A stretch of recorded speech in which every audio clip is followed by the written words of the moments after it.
교회를 폐지할 수 있는 종교법인 해산법과 하나님의 창조 질서를 정면으로 도전하는 포괄적 차별 금지 법안이 국회에 올라와 있습니다. 이 두 법의 철폐와 교회 사수를 위하여 5월 16일 오후 2시 부평대로에서 모여 인천 100만 성도 걸기 대회를 갖습니다. 많은 성도들의 기도와 동참을 부탁드립니다.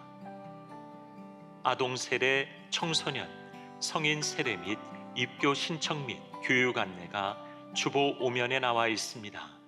대상자들께서는 주보를 확인해 주시기 바랍니다. 교구 사역국, 남성 토요조찬 성경공부, 3040 사역국, 3040 담당자, 성교국, 교구 리더부 모임을 진행합니다. 대상자들께서는 일정을 확인하신 후 참석해 주시기 바랍니다. 49기 뉴라이프가 5월 17일부터 주안빌딩 2층 예배실에서 진행됩니다. 주차 혼잡을 줄이기 위하여 부평공원 건너편 공영주차장과 부평구청 주차장을 이용해 주시기 바랍니다. 이를 위한 셔틀버스를 정기적으로 운행하고 있습니다. 자세한 내용은 주보 5면을 참조해 주시기 바랍니다. 제20기 통일선교학교 수강생, 가정의 달 우리가족 소풍사진 응모가정, 체육선교회 회원을 모집합니다. 많은 신청 바랍니다. 지금까지 교회 소식이었습니다. 이외의 자세한 사항은 주보를 참조하시기를 바랍니다. 이제 우리의 마음과 뜻과 정성을 다해 수요예배를 하나님께 올려드리겠습니다.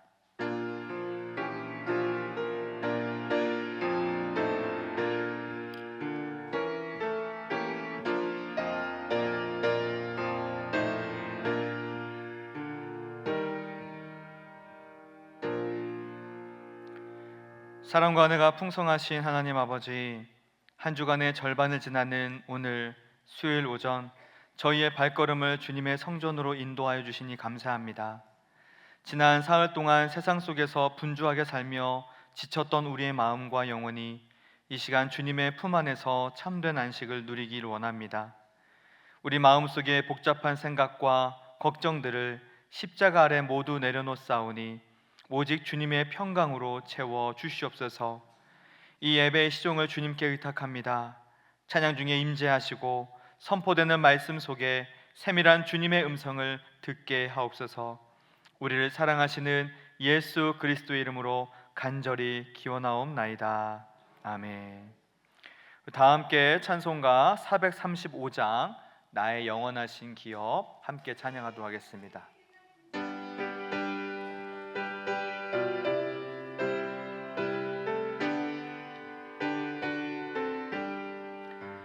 나의 영원하신 기업 생명보다 귀하다. 나의 갈 길 나가도록 나와 동행하소서. 주께로 가까이 주께로 나의 갈 길 나가도록 나와 동행하소서. 세상 무기한 일함과 모든 명예 버리고 험한 길을 가는 동안 나와 동행하소서.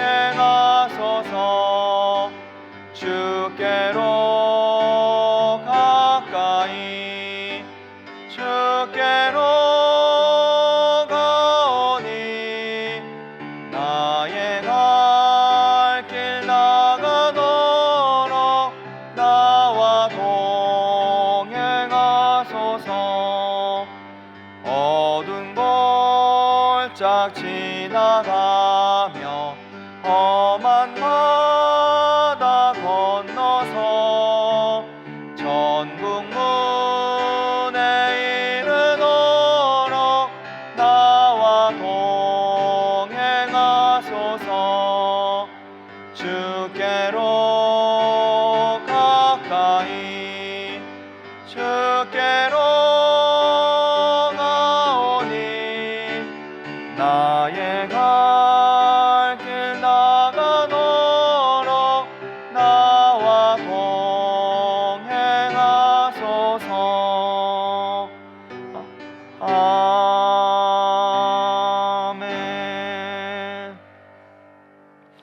시간 우리 합심하여 함께 기도하도록 하겠습니다.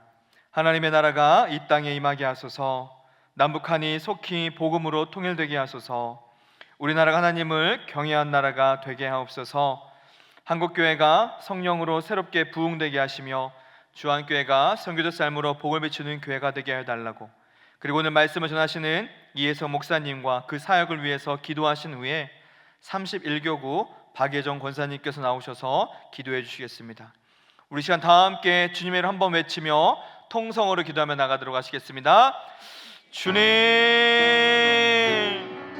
사랑의 주님, 우리의 삶에 있는 모든 영역 속에 오직 주님의 통치와 공의가 물결치듯 온전히 흘러가게 하시기를 원합니다. 주님, 그리하여 하나님의 나라가 속히 땅 가운데 임하게 하여 주셔서 절망과 어둠이 짙은 곳마다 하늘의 소망과 찬란한 평화가 임하게 하여 주시옵소서. 주님, 나의 뜻이 아닌 하나님의 선하신 뜻이 이 땅 위에서 온전히 이루어지기를 간구하오니 우리가 서 있는 모든 것이 주님을 모시는 거룩한 처소가 되는 기쁨을 누리게 하여 주시옵소서. 남북한이 속히 복음으로 통일되게 하여 주옵소서. 오랜 세월 갈라진 이 땅의 아픔과 상처를 복음의 십자가 사랑으로 온전히 치유하여 주시고 철조망을 넘어 평화의 문을 활짝 열어주사 막힌 담이 허물어지는 역사를 보게 하여 주옵소서. 남과 북의 성도들 한자리에 모여 자유롭게 주님을 찬양하는 통일의 그날을 속히 허락하시며 북녘 땅 구석구석마다 무너진 듯한 숙제를 복음의 꽃이 피어나게 하여 주옵소서. 주님, 사랑하는 대한민국이 하나님을 경외한 나라 되어지길 원합니다. 이 나라의 위정자들이 하나님을 두려워하는 지혜를 깨달아 겸손히 진리의 길을 따르게 하시고 모든 백성이 주의 법도를 사랑하며 정직과 성실이 강물처럼 흐르는 민족 되게 하여 주옵소서. 거짓과 불의는 사라지고 오직 여호와를 자기 하나님으로 삼는 복된 나라 되게 하여 주시며 다음 세대들 하나님을 경외하는 마음을 이어받아 나라의 든든한 기둥으로 세워지게 하여 주옵소서. 한국교회가 성령으로 새롭게 부흥되어지기를 원합니다. 형식적인 예배와 타성에 젖었던 우리의 모습을 회개하오니 성령의 뜨거운 물길로 태워주시고 처음 사랑의 열정을 회복하여 세상을 변화시키는 거룩한 빛과 소금의 역할 감당하게 하여 주옵소서. 교회마다 말씀의 능력이 복되게 하시고 기도의 소리가 끊이지 않게 하여 주시옵시며 영적인 구령에 다시 한번 일어나게 하여 주셔서 성령에서 하나 되어 이 시대의 어둠을 밝히는 구원의 방주칼을 감당하게 하여 주옵소서. 주님, 그러한 교회로 우리 사랑하는 주한교회 세우신 가운데 있사오니 성결 삶으로 범하시는 교회가 될 수 있도록 도와주시옵시고 모든 성도가 교회문에 나서는 순간부터 삶의 선교사로서 그리스도의 향기를 전하게 하여 주옵소서. 우리의 일터와 가정이 복음의 능력이 나타나는 생생한 증거 현장이 되게 하여 주시고 지역사회를 사랑하고 섬기며 열방을 향해 뻗어나가는 주한교회를 통하여 죽어간 영혼들 돌아오며 이웃에게 소망을 주고 하나님께는 기쁨이 되는 복음의 통로를 쓰임받게 하여 주옵소서. 주님, 이 시간 말씀을 전하시는 이혜성 목사님에게 성령의 이름 부어주시옵시고 담대히 주의 말씀 선포하게 하여 주옵소서. 그 가정에 하나님의 믿음이 이뤘다는 말씀으로 귀한 말씀 선포하실 때 그 말씀을 듣는 우리가 온전히 깨닫게 하여 주옵시고 하나님의 뜻을 발견하며 믿음 가운데 살아가게 하여 주옵소서. 기도하신 권사님에게 능력 허락하셔서 그 기도를 통하여 하나님께 응답 있게 하여 주옵시고 우리의 모든 기도와 간구 가운데 역사하시는 그 주님을 바라보며 날마다 승리하는 복된 인생 될 수 있도록.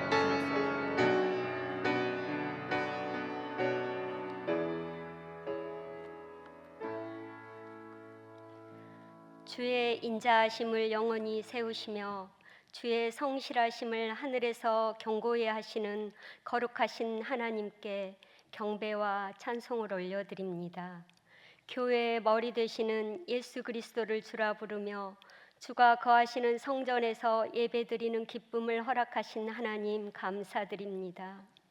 하나님의 은혜 안에 살면서도 우리의 연약함으로 인해 성령님보다 앞서갔고 경건의 모양만 있고 그 능력을 상실한 채 살아온 허물과 죄를 십자가의 보혈로 정결케 하여 주시고 그 은혜로 담대하게 보좌 앞으로 나아가게 하옵소서.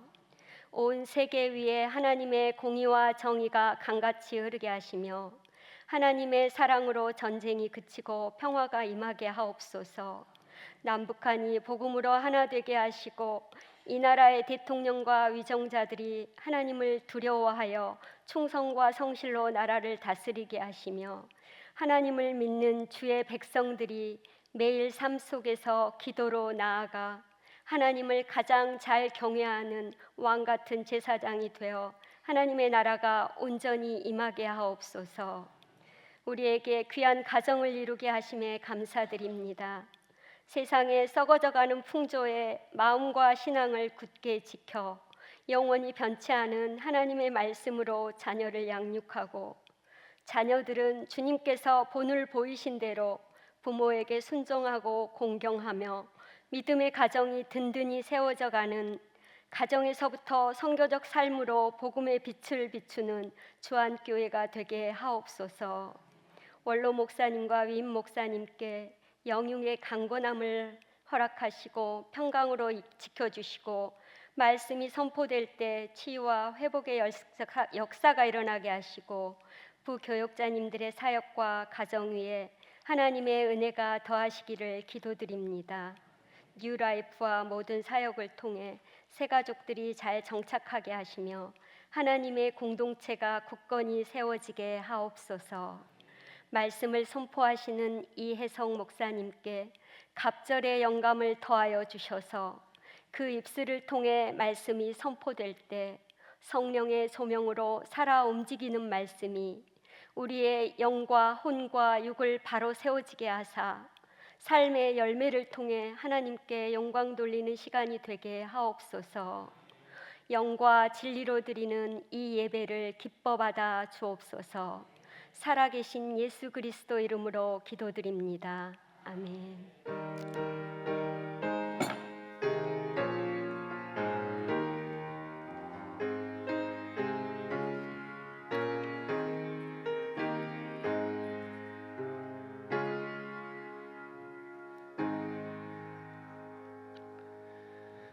오늘 우리에게 주신 하나님의 말씀은 구약성경 다니엘 6장 10절의 말씀입니다. 제가 가진 성경으로는 구약 1242면에 있습니다. 이제 하나님의 말씀을 봉독하겠습니다. 이 말씀을 봉독할 때 살아계신 하나님의 음성을 다 함께 들으실 수 있기를 바랍니다. 하나님의 말씀입니다. 다니엘이 이 조서에 왕의 도장이 찍힌 것을 알고도 자기 집에 돌아가서는 윗방에 올라가 예루살렘으로 향한 창문을 열고 전에 하던 대로 하루 3번씩 무릎을 꿇고 기도하며 그의 하나님께 감사하였더라. 아멘.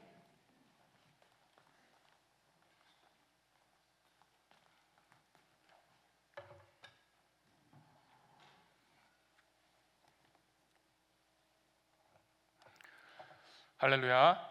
아멘. 하나님 살아계십니다. 예수님 부활하셨습니다. 성령님 우리 가운데 함께 하십니다. 하나님께서 오늘 이 시간 우리 가운데 함께 하시어 우리의 인생의 아픔을 치유하시고 새일 행하시고 말씀하시고 인도하여 주실 줄 믿습니다. 우리 함께 기도하겠습니다. 사랑과 은혜 하나님 감사합니다. 예수 그리스도의 십자가의 사랑으로 우리를 구원하여 주시고 하나님의 자녀로 품어주시니 감사합니다. 우리가 하나님의 자녀인 것이, 하나님의 우리의 아버지이신 것이 얼마나 큰 기쁨이고 감사인지 모릅니다. 하나님 오늘 또 그 은혜 마음껏 누릴 수 있도록 역사하여 주시옵소서.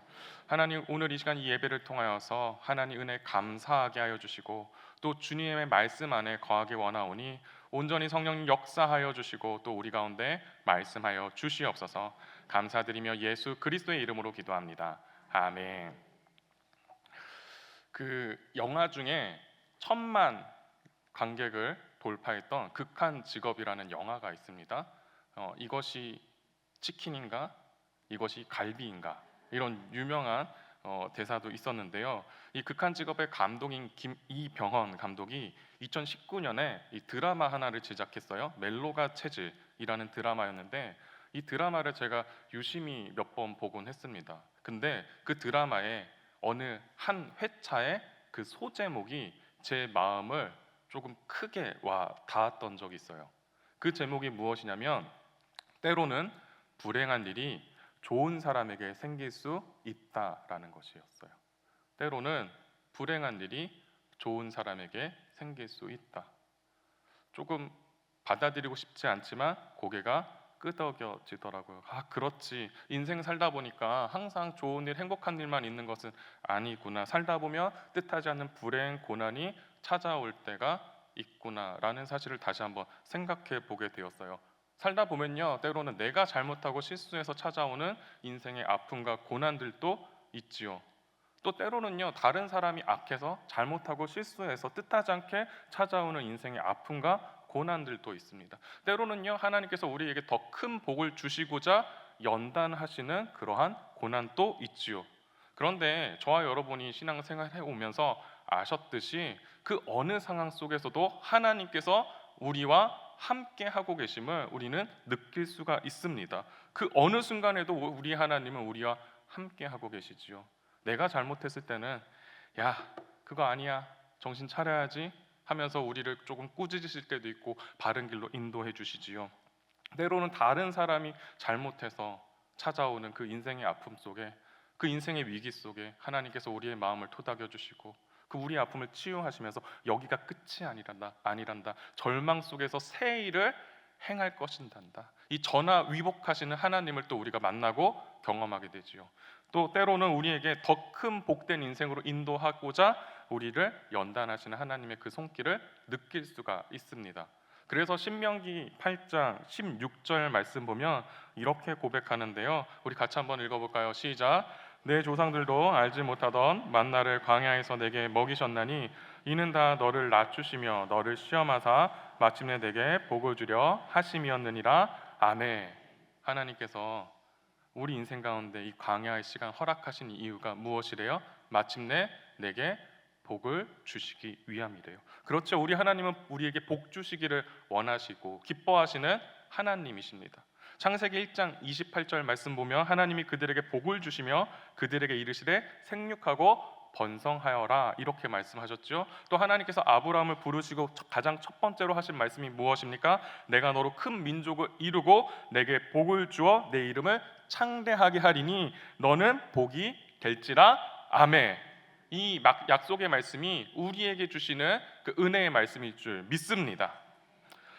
그런데 오늘 다니엘 6장의 이야기를 보면은 이 시련과 고난 속에서도 함께 하시고 구원의 은혜를 베푸시는 그 하나님을 우리가 묵상할 수 있어요. 이 다니엘 6장 10절의 말씀을 같이 한번 다시 읽어볼까요? 시작.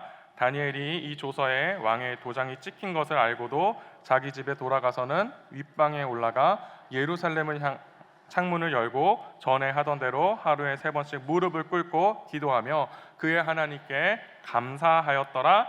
아멘. 다니엘이 지금 무엇 하였다고 합니까? 이 10절 끝부분 보면은 무릎을 꿇고 기도하며 하나님께 감사했다고 합니다. 간단히 말해서 우리 다니엘은 기도했고 감사하고 있죠. 그런데 지금 어떤 상황 속에서 기도하고 감사하고 있는 걸까요? 이 6장 10절의 첫 부분에 보면 다니엘이 이 조서에, 어떠한 조서에 왕의 도장이 찍힌 것을 알고도 기도하고 감사했다고 합니다. 여러분, 이 왕의 도장이 찍힌 이 조서 무슨 내용을 담고 있었을까요? 지금 도대체 이 6장에 어떤 일이 일어나고 있나요? 아마 여러분 대부분 알고 계실 텐데 다시 한번 이 다니엘서 6장의 이야기를 살펴보겠습니다. 다니엘 6장은요, 다리오 왕이 나옵니다. 다리오 왕이요, 이 나라를 다시 한번 조직을 편성하고 재편하려고 해요. 그래서 지방의 관리들 120명을 세우고요, 그리고 그 위에 총리 3명을 세웠습니다. 그렇게 해서 나라를 다스리고자 합니다. 그런데요, 이거 일하는 것 보니까 누가 일을 제일 잘해요? 누구요? 다니엘이요. 다니엘이 일이 너무 잘해요. 그러니까 이거 총리 3명 이렇게 맡길 게 아니라 누구한테 다 맡기면 될 것 같아요? 다니엘에게 맡기면 될 것 같아요. 그래서 다니엘을 가장 윗총리로 세우고자 합니다. 그러면 다른 총리들과 관리들의 마음은 어떨까요? 기분이 좋아요? 나빠요? 나빠요. 왜요? 자기 밥그릇 지금 빼앗기게 생겼어요. 지금 기분이 좋지 않아요. 그래서 어떻게 하냐? 악한 마음을 품고 다니엘을 제거할 계획을 세웁니다. 그래서 다니엘을 이렇게 관찰하면서 은밀히 보면서 무슨 잘못이 있나? 내가 쟤를 어떤 해코지로 넘어뜨려야 되는데 유심히 보는데 다니엘이 잘못이 있을까요? 없을까요? 왜? 없어요. 아무리 봐도 없어요. 어떡하지? 쟤 잡아뜨려야 되는데 어떡하지? 곰곰이 생각하다 보니까 한 가지 있어, 한 가지. 5절 말씀 보면요, 어떤 이야기냐면요, 하나님의 율법에 관련된 일, 그걸로 어떻게 해야 되겠다? 넘어뜨려야 되겠다. 쉽게 말하면 다니엘이 가지고 있던 그 신앙을 통해서 다니엘을 잡아뜨려야 되겠다, 이런 생각하는 거예요. 그리고 나서 이 신하들이 기가 막힌 법을 하나 만들기 시작하는데요. 왕, 다리오 왕님 30일 동안 왕 말고 다른 어떤 신이나 다른 어떤 사람에게 절하는 사람은요 사자굴에 넣어버립시다. 사자밥 신세 되게 합시다. 이거 얼핏 보기에는 어때요? 우리 신하들과 백성들로 하여금 이 왕에게 충성심을 강조하는 아주 좋은 법처럼 보여요. 그러니까 우리 왕도 어떻게 했을까요? 기분이 좋아요, 나빠요? 기분이 나쁘지 않아요, 괜찮는데 하면서 어떻게 해요? 그 조서에, 그 법에 왕의 도장을 꽝 찍습니다. 왕의 도장을 찍었다는 의미가 무엇이냐면 이 법은 왕도 이제 바꿀 수 없다라는 그 의미를 가지고 있어요. 여러분 생각해 보십시오. 지금 하나님을 섬기는 다니엘에게는요 위기의 순간, 갈등의 순간이 찾아온 겁니다. 이제 다니엘이 하나님을 예배하면 어떻게 돼요? 사자밥 신세 되는 거예요. 사자굴에 들어갑니다. 간단히 말해서 하나님을 섬기는 다니엘에게 불행한 일이, 좋지 못한 일이 찾아옵니다. 여러분 그렇습니다. 하나님을 섬기는 우리에게도 때론 좋지 못한 일이 따를 때가 있어요. 하나님을 믿고 따르는 사람에게도 유혹과 시련, 핍박과 고난이 찾아올 때 있습니다. 시편 23편 4절의 말씀을 우리가 잘 알고 있지요. 사망의 음침한 골짜기가 하나님을 믿고 따르는 우리에게 찾아올 때도 있습니다. 사도행전 16장 말씀 보면 바울과 실라가 주님을 따르다가 감옥에 갇히게 됩니다. 왜 감옥에 갇히게 되었을까요? 그 빌립보라는 동네에 귀신 들려 점치는 여종이 있었는데 그 여종 너무 불쌍해갖고 귀신 떠나가게 하고 고쳐주었는데 억울하게 누명 씌워서 감옥 갇히게 됩니다. 얼마나 기분이, 마음이 힘들었을까요? 제가 예전에 다른 교구 섬길 때 일인데 세 가족분이 오셨어요. 세 가족분이 유라이프도 너무 잘하셨고요. 이제 열매를 맺나 잘 정착하나 싶었는데 유라이프 끝날 때쯤에 이 성도님이 자신 가족 중에 누가 주식하다가 재산을 다 탕진해 버렸다는 사실을 알게 됐다는 거예요. 마음이 무너진다는 거예요. 그리고 어떻게든 막 위로해드리고 같이 기도하자고 같이 힘을 내보자고 했는데 또 얼마 있다가 딸이 교통사고를 당하여서 크게 나가진 않았지만 그래도 좀 골절을 당하여서 입원하고 있다는 거예요. 그러니까 이분이 내가 하나님을 괜히 믿었나? 교회 괜히 왔나? 이 하나님을 믿고 따르기로 다짐했는데 더 어려운 일이 찾아오니까 마음을 굉장히 힘들어 하시더라고요. 또 그때쯤에 한 권사님께서 우리 교회 비전트리를 다녀오셨는데 목사님 저 은혜 너무 많이 받았어요 하고 집에 돌아가셨는데 집안에 좋지 않은 일이, 이 자녀의 어떠한 문제가 있다는 걸 알게 된 거예요.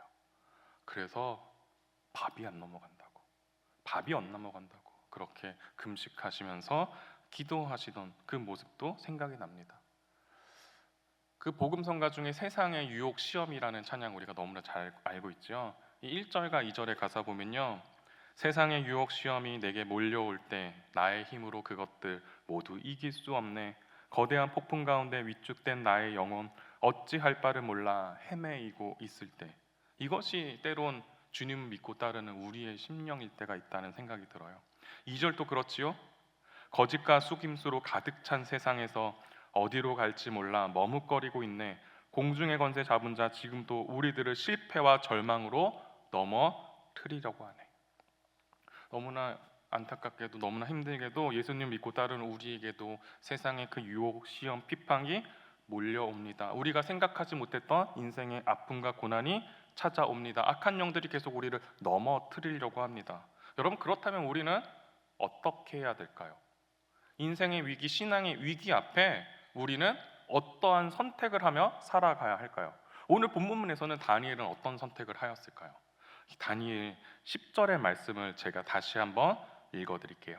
다니엘이 이 조서에 왕의 도장이 찍힌 것을 알고도 자기 집에 돌아가서는 윗방에 올라가 예루살렘을 향한 창문을 열고 전에 하던 대로 하루 3번씩 무릎을 꿇고 기도하며 그의 하나님께 감사하였더라.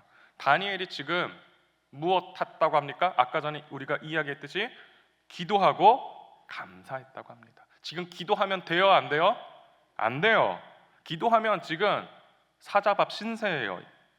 그런데 지금 다니엘이 어떻게 했다는 거예요? 기도했대요. 기도했대요. 내가 사자밥 신세가 될지언정 나는 주님을 바라보겠습니다.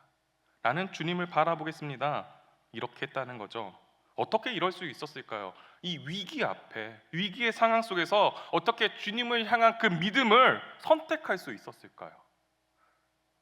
저와 여러분이 이 인생의 위기, 신앙의 위기 앞에 하나님을 향한 그 믿음을 선택하실 수 있기를 주님의 이름으로 축복합니다. 아멘. 여러분, 이 위기 앞에 이 믿음의 선택을 하는 그 비결에 대해서 이야기하려고 합니다. 인생의 위기, 신앙의 위기 앞에 어떻게 우리가 어떻게 하면 하나님을 끝까지 선택할 수 있는지 그 이야기를 오늘 다니엘 말씀을 통해서 함께 살펴보고자 합니다. 어떻게 할 수 있을까요? 첫 번째, 다니엘 그 마음의 중심은 바로 하나님이었습니다. 다니엘의 마음의 중심은 무엇이었다고요? 하나님이었습니다. 여러분, 우리의 마음의 중심은 무엇입니까? 하나님인 줄 믿습니다. 여러분, 감사할 수 없는 상황이요, 기도할 수 없는 상황이에요. 그런데 기도했고 감사했어요. 그는 도대체 무엇을 기도하고 감사했을까요? 도대체 감사가 나오지 않는데, 하나님 나 어떻게 하라고요? 나한테 왜 이러세요? 나 지금 사자밥 신세 되게 됐는데, 아니 하나님 지금 기도하는 거 멈출까요? 잠깐 기도하지 말까요? 막 이런 얘기, 이런 불평해야 될 것 같은데 다니엘은 오히려 기도하며 감사했대요. 제가 묵상해 봤어요. 다니엘이 어떻게 기도했을까? 어떻게 감사했을까?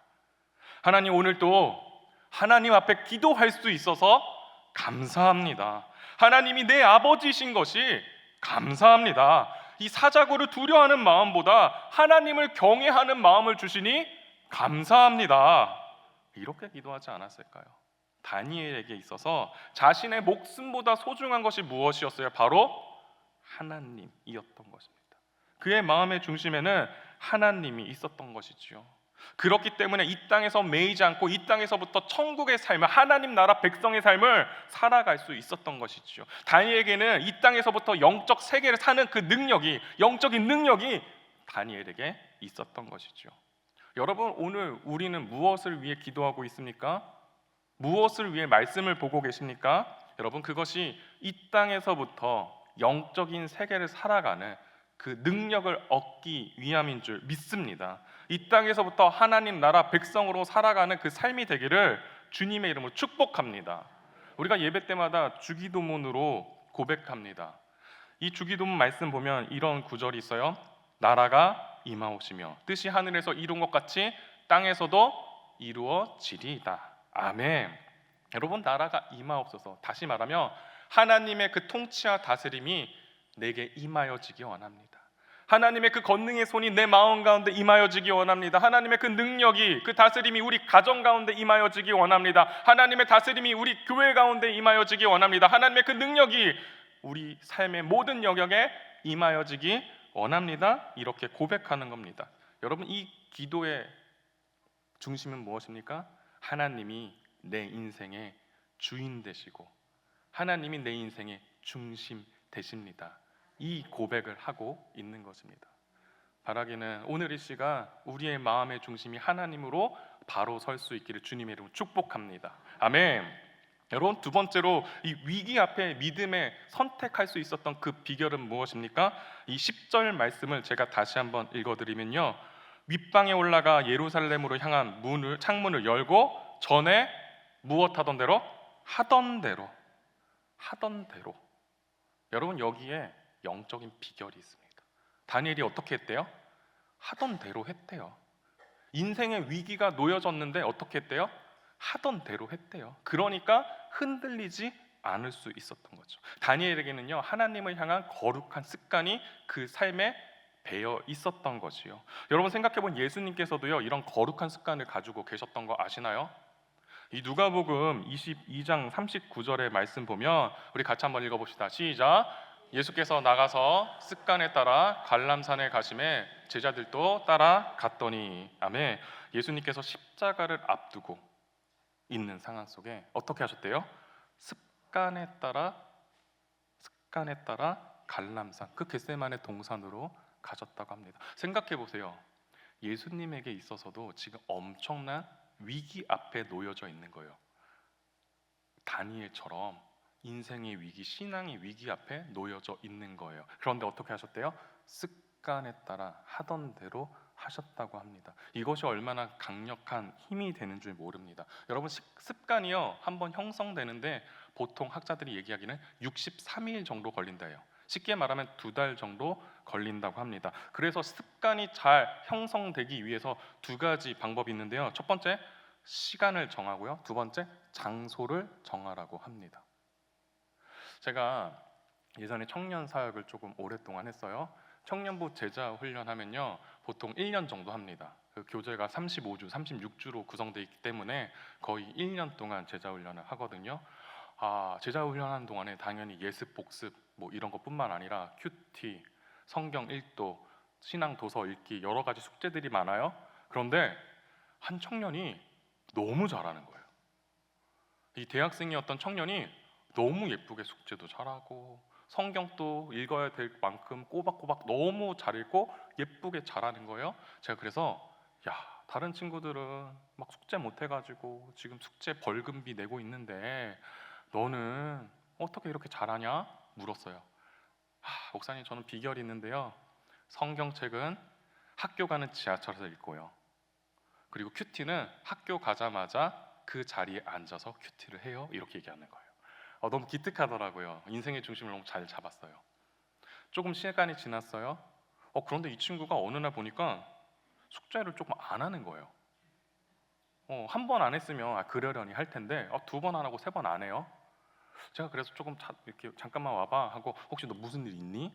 괜찮니? 이렇게 물었어요.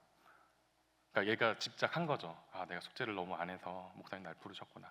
목사님, 사실요 제가 요즘에 성경책도 잘 못 읽고 큐티도 잘 못하고 있는데 학교가 방학을 했어요. 학교가 방학을 해서 지하철 탈 일이 없고요. 학교 갈 일이 없으니까 제가 그게 무너졌대요. 그리고 제가 다시 얘기해줘. 빨리 너만의 아지트, 너만의 시간을 빨리 세워라. 빨리 세워야 된다. 여러분, 그렇더라고요.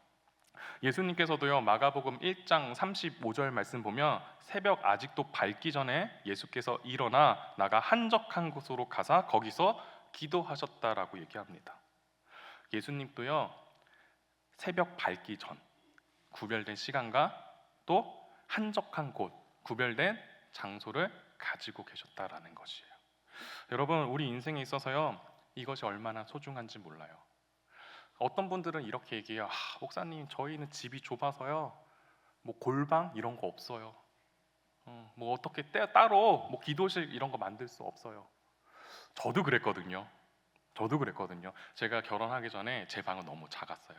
그냥 작은 침대 하나 딱 놔두고 아무것도 놔둘 수 없는 그런 방이었어요. 근데 제가 거기에서 하나님을 만났으면 좋겠는데 어떻게 할까 한참 고민하다가 방석을 하나 샀거든요. 방석을 하나 샀어요. 그리고 그 방석을 딱 깔고 딱 앉으면 뭐예요? 거기는 내가 하나님을 만나는 은밀한 굴방이 되었어요. 우리에게 작은 장치가 필요해요. 맨날 밥 먹는 곳에서 기도하는 거 쉽지 않아요. 맨날 텔레비전 보던 곳에서 기도하는 거 쉽지 않아요. 여러분, 구별된 시간, 구별된 장소를 한번 만들어 보시기를 주님이 축복합니다. 그래서 하나님을 깊이 만나는 그 은혜가 여러분 가운데 함께하기를 주님의 이름으로 축복합니다.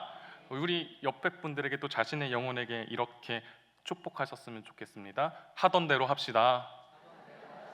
하던 대로 합시다. 여러분, 하던 대로의 의미를 잘 생각하셔야 돼요.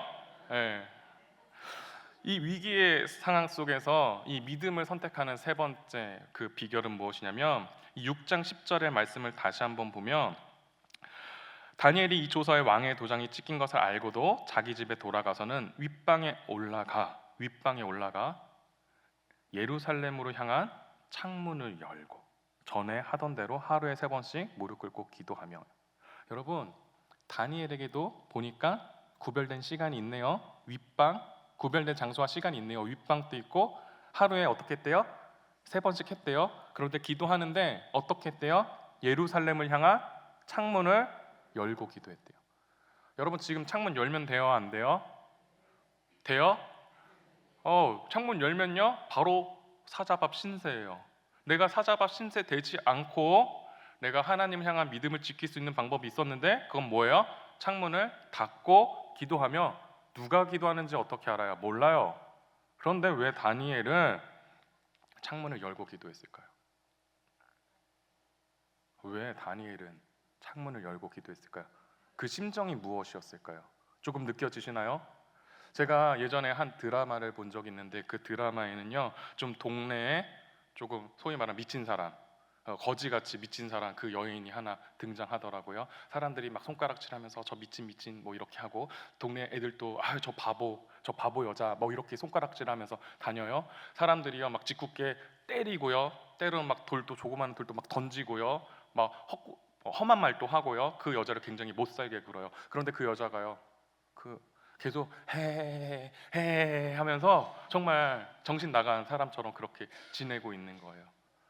그런데요, 그 여자분에게는 그 조그만한 인형이 하나 있었거든요. 그 인형 늘 품고 있었는데 동네 애들이 그 인형을 딱 낚아채려면 정말 불같이 화를 내는 거예요. 조금 전까지 그렇게 자기를 괴롭혀도 해 했었는데 그 인형만 건드리면 불같이 화를 내는 거예요. 여러분, 그 여성에게 있어서 자존심은 무엇이었을까요? 바로 그 인형이었겠죠. 여러분, 제가 자존심이란 단어를 국어 사전에서 한번 찾아봤는데요, 남에게 굽히지 아니하고 자신의 품위를 스스로 지키는 마음이라고 합니다. 자신의 품위를 스스로 지키는 마음. 바로 창문을 여는 그 행동이 다니엘에게 있어서는 자존심이었던 거예요. 나는 하나님의 사람이다 라는 그 자존심이었던 것이죠. 여러분, 오늘날 우리의 자존심은 무엇입니까? 제가 예전에 신방할 때 한 권사님께서 뭐 상황이 있으셨는데 이런 얘기하는 거예요. 교회 올 때 없어 보이면 안 된대요. 교회 올 때 없어 보이면 안 된대요. 사람들이 자기를 우습게 보는 것 같다는 거예요. 그래서 조금 있어 보이는 가방도 들어야 되고 옷도 입어야 되고 액세서리도 해야 해요. 이런 얘기 하시는 거예요. 어느 부분에는 맞다라고 생각하면서도 조금은 마음이 편하진 않다라는 생각이 들기도 했어요. 또 제가 다른 교회에 있을 때 일인데요, 한 지사님께서 이런 얘기 하시는 거예요. 교회랑 그 집이랑 좀 거리가 있으셨는데, 원사님 이렇게 교회 자주 오실 거면 뭐 이사하시면 어때요? 이렇게 제가 편하게 얘기 그냥 가볍게 드렸는데, 자기는 전세를 살지언정 서울에 살아야 된대요. 이런 얘기 하시는, 그분에게 있어서는 그 사는 곳이 자존심이었겠다라는 생각이 드는 거예요. 또 어떤 분은요, 직업이 자존심일 때가 있더라고요. 나는 못 먹을지언정 나는 그런 일은 못해. 이렇게 그것이 자존심이 될 때도 있더라고요. 여러분, 혹시 우리의 자존심은 무엇입니까? 혹시나 너무나 하찮은 것에 우리의 마음을 두고 있는 것은 아닙니까?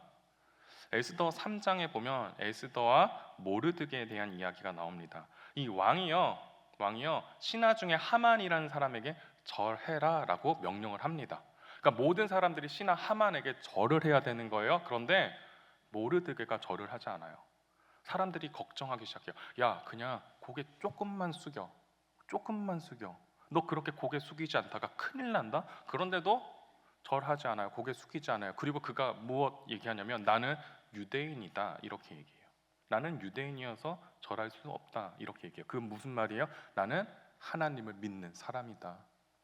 그에게는 영적 자존심이 있었던 것이지요. 다니엘이 그랬던 거예요. 나는 하나님을 섬기는 사람이다. 하나님을 섬기는 사람은 하나님 섬기는 사람답게 살아가야 한다. 이 하나님의 사람다운 품위를 지켜야 한다 하는 그 삶의 자세가 있었던 것이지요.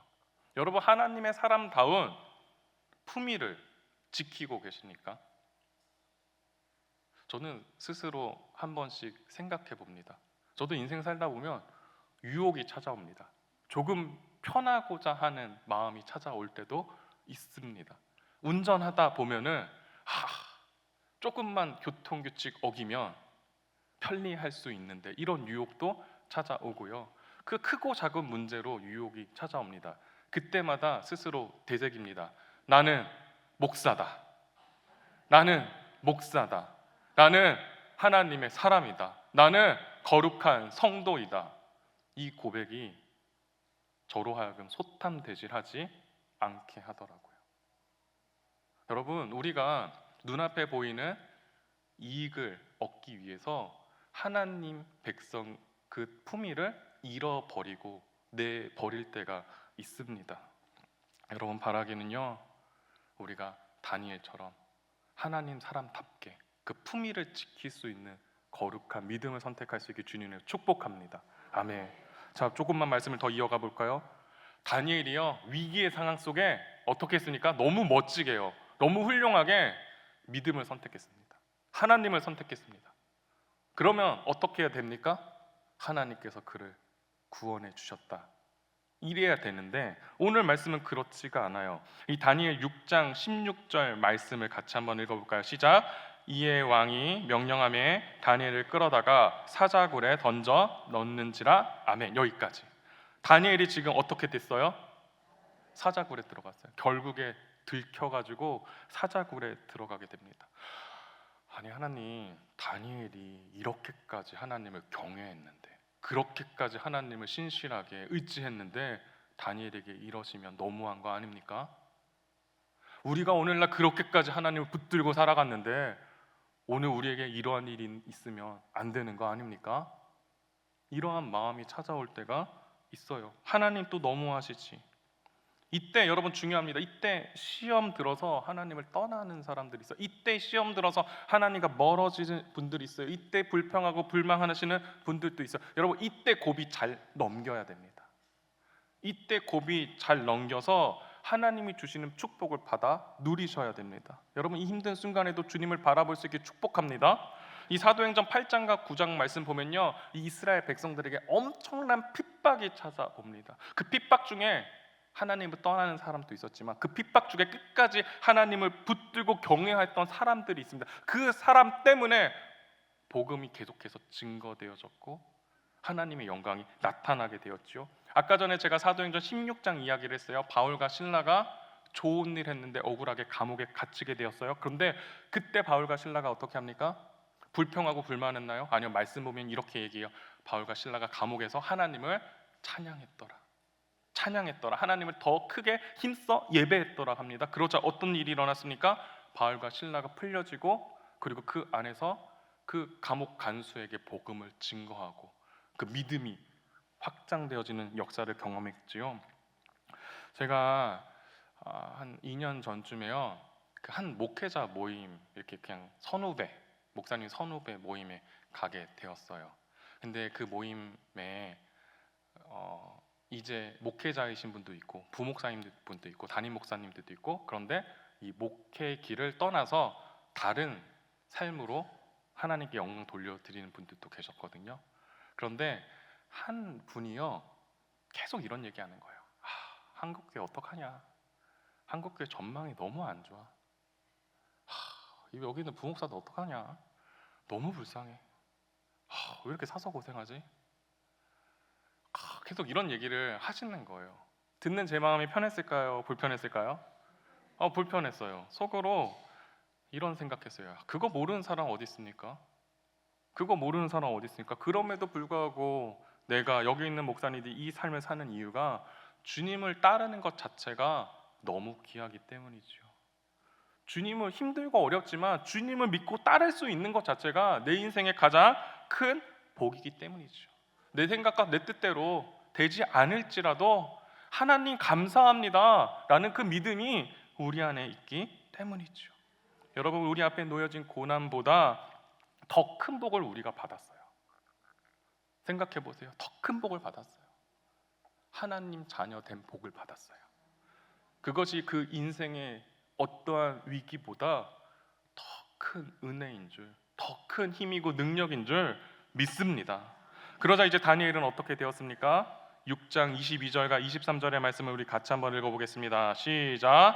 나의 하나님이 이미 그의 천사를 보내어 사자들의 입을 봉하셨으므로 사자들이 나를 상하지 못하였사오니 이는 나의 무죄함이 그의 앞에 명백하오며 또 왕이여 나는 왕에게도 해를 끼치지 아니하였나이다 하니라. 왕이 심히 기뻐 명하여 다니엘을 굴에서 올라오라 하매 그들이 다니엘을 굴에서 올린즉 그의 몸이 조금도 상하지 아니하였으니 이는 그가 자기의 하나님을 믿음이었더라. 아멘. 여러분, 오늘 설교 제목이 바로 23절의 끝부분입니다. 이는 그가 자기의 하나님을 믿음이었더라. 아멘. 끝까지 하나님을 신뢰했던 다니엘을 하나님께서 지켜주십니다. 그의 믿음과 수고를 통해서 하나님의 영광을 나타내십니다. 저는 오늘 말씀을 묵상하면서 이 찬양이 또 떠올랐어요. 주가 이하시네, 주가 이하시네, 주께 아끼지 않는 자에게. 주가 일하시네, 주가 일하시네, 신뢰하며 걷는 자에게. 이 마지막 구절이 어떡합니까? 주가 일하시네, 주가 일하시네, 신뢰하며 걷는 자에게. 여러분, 우리에게 불행한 일이 찾아오지 않았으면 좋겠지만 인생을 살다 보면 여러 가지 이유로 뜻하지 않는 불행과 인생의 고난과 강야가 찾아오더라고요. 하나님 앞에 원망하게도 되고요. 언제쯤 해결되나 하는 순간들도 있더라고요. 그럼에도 불구하고 하나님이 나와 함께 하심을 믿으며 하나님께서 도대체 무슨 일 하고 계시는지 하나도 느껴지지 않는 상황 속에서도 하나님 그래도 뭐라고 하고 계시겠지 라고 우리가 신뢰하면서 그 믿음의 길을 걸어갈 수 있기를 주님의 이름으로 축복합니다. 이 세상의 유혹 시험이 아까 전에 제가 1, 2절 읽어드렸잖아요. 이 3절 제가 한번 불러드리면서 이제 설교를 마치려고 하는데요. 주위를 둘러보면 아무도 없는 듯 믿음의 눈을 들면 보이는 분 계시네. 지금도 내 안에서 역사하고 계시는 사망과 어둠의 권세 물리치신 예수님. 우리 함께 찬양할까요? 주를 찬양, 주를 찬양, 손을 들고 찬양. 전쟁은 나에게 속한 것 아니니 주를 찬양, 손을 들고 찬양. 전쟁은 하나님께 속한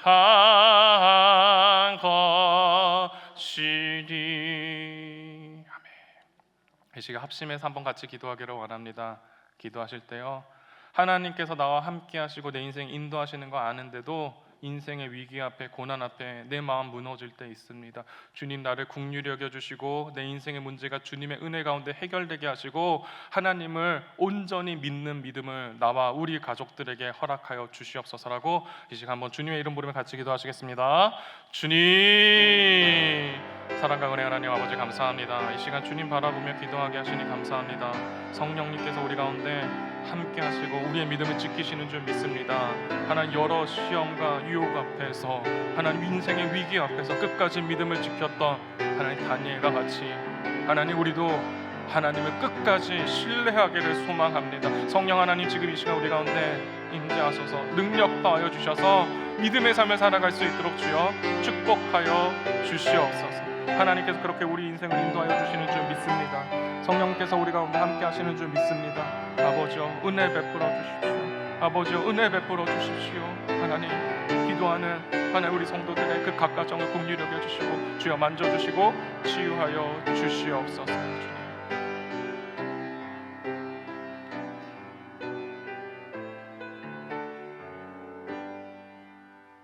사랑과 은혜 하나님 감사합니다. 오늘 이 시간 주님 안에 거하게 하시니 감사합니다. 하나님, 우리가 다니엘과 같이 하나님 인생의 위기 앞에 하나님을 끝까지 붙들고 따를 수 있기를 소망합니다. 하나님, 소망하는데 사실은 내 믿음은 너무나 연약합니다. 막상 그런 위기가 찾아온다면 다니엘과 같이 당당하게 할 자신이 조금은 없습니다. 주여, 우리를 긍휼히 여겨 주시옵소서. 이 땅 가운데 베풀어 주신 하나님의 축복의 그 크기를 깨닫게 하여 주시고 이 땅에서부터 주님 온전히 신뢰하며 살아갈 수 있도록 주여 축복하여 주시옵소서. 모든 것 감사드리며 우리 주 예수 그리스도의 이름으로 기도합니다. 아멘. 네, 우리 시간 다 함께 일어나셔서 찬송가 384자 나의 갈 길 다가도 함께 찬양하도록 하시겠습니다.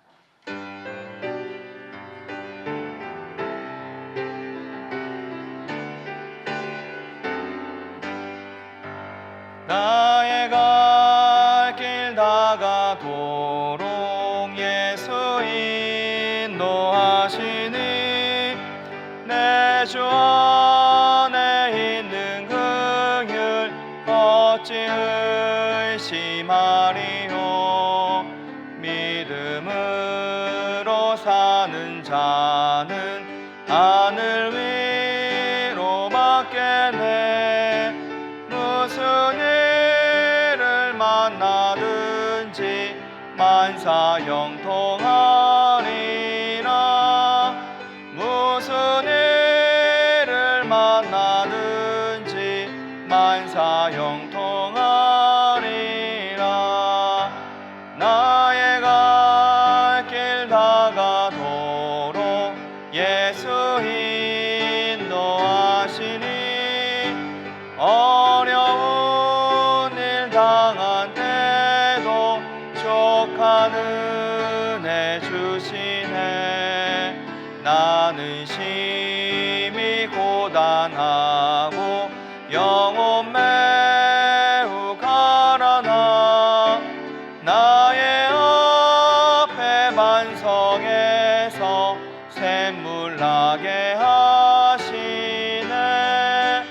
나의 앞에 반석에서 샘물 나게 하시네.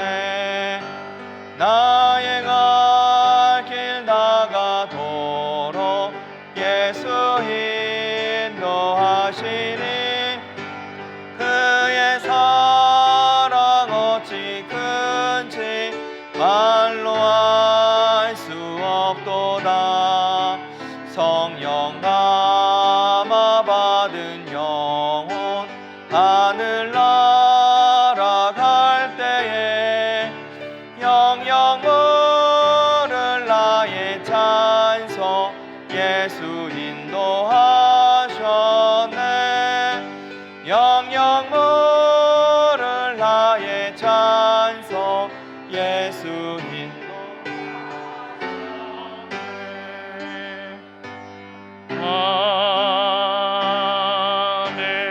아멘. 이제는 우리 구주 예수 그리스도의 은혜와 하나님의 사랑과 성령의 교통하심이 비록 힘들고 어려울지라도 나를 하나님의 자녀 삼아 주셔서 너무 감사합니다. 그 은혜로 살겠습니다. 그렇게 고백하고 다짐하는 이곳에 모인 사랑하는 주의 자녀들 가운데, 우리의 가정들 가운데, 이 교회 가운데, 선교사님들의 그 삶 가운데 하나님께서 함께 하시고 구원하시고 형통하게 하시는 그 은혜가 이제로부터 영원토록 함께 하시기를 간절히 축원하옵나이다. 아멘.